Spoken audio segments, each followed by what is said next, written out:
Welcome back to English for Management and Leadership. In our last lesson, you learned about the differences between indirect and direct approaches and when to use them. This lesson will focus more on how to use the indirect approach, since it can take a little more thought to create. Inevitably, in business, there are conflicts. We're all human, and humans make mistakes. Though these situations are not enjoyable, they must be dealt with and handled professionally. Let's review again why we use the indirect approach. In which of the following situations would you use the indirect approach?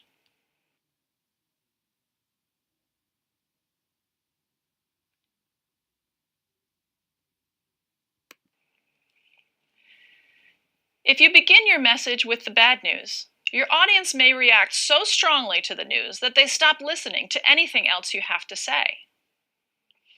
Picture yourself as an 8-year-old child again. You've just failed a math test. You come home, and when your mother asks you about the test, would you say right away, "I got a 42%? What would your mother's reaction be if you did?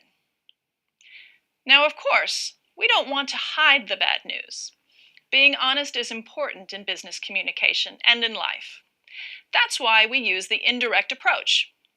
It can help soften the bad news and still keep your audience engaged. Because communicating bad news is difficult, your indirect message will need more thought and strategy. One effective technique is to use a buffer. A buffer is information that puts off the bad news for just long enough to gain your audience's trust or to give them some context for the bad news. Now think again about that situation with the math test. When your mother asks you about the test, you probably know that her reaction to your 42% is not going to be good. So your response would probably be something more like, "Oh, the math test. Mom, it was a very difficult test. Everyone said it was difficult, and almost half the class failed it." Did you catch that? You just created a buffer. You have given her some context for the news that's about to come, and hopefully, as a result, she will react a little less angrily. And here's the interesting thing. Your mother knows what you're doing. If you had had good news about the test, you would have said, "I got 100%, using the direct approach, but you didn't. She knows bad news is coming, even if you didn't say so. But now she has time to take a deep breath and calm herself before she hears your news. Now let's take a look at how you would use buffers and the indirect approach in a business situation. The general pattern for the indirect approach, as it is used in writing, goes like this. Start with a neutral buffer. You don't want to start with good news because it will give your reader false hope that more good news is coming. So a neutral buffer or a show of appreciation for their business is a good way to start. You're not apologizing for the bad news to come. You're simply preparing the reader. The next part is where you give reasons.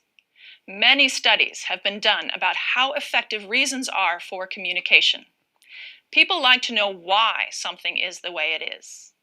Offering reasons will make the bad news easier to accept.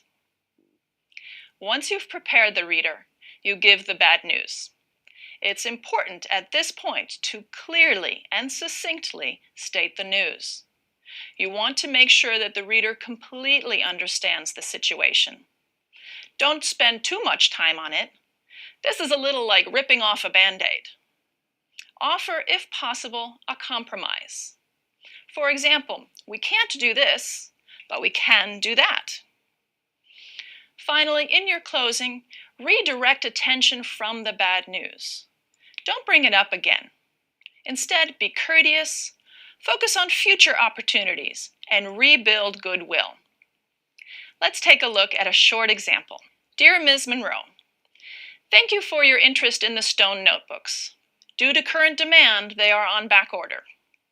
We do have granite notebooks in stock, and we anticipate being able to ship the stone notebooks by early next week. If you would like to redirect your order to the Granite Notebooks, please contact me at 1-787-555-1234. Sincerely, Jane Binder. This pattern is very typical in writing. Step 1, buffer. Step 2, reasons. Step 3, bad news. Step 4, redirect and close. In speaking, the indirect approach may happen more quickly, going directly from buffer to news, depending on how bad the news is. Let's take a look at how Elizabeth used buffers. I have a few reservations about the 2 candidates for my team, and I was hoping I could talk them through with you. Elizabeth uses this buffer to prepare Gary that she would like to discuss negative or uncomfortable news. This next example is a little longer. I'm happy that he's that excited about a product, but I'm kind of wondering if I can handle his high energy level, and then there's all the talking. The first part is the buffer. In the second part, she offers her reasons for the third part, which is the negative news. One word of caution about buffers and the indirect approach. Though you are speaking indirectly, don't give your audience the idea that you're avoiding an answer or trying to hide the truth. As a child with a poor math test score, you might have intuitively used buffers as a way to avoid giving your mom the bad news. But in business, the buffer's purpose is to get your listener to trust you. Be honest, even if the bad news may cause anger or hurt feelings. Let's review the takeaways from this lesson. The main pattern for the indirect approach is buffer, reasons, news, redirect. A buffer helps your audience prepare for the bad news. Reasons are a powerful communication tool. People like to know why. State the bad news clearly and quickly.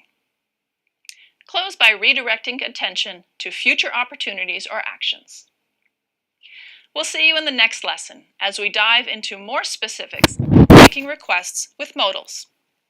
Thanks for watching English for Management and Leadership.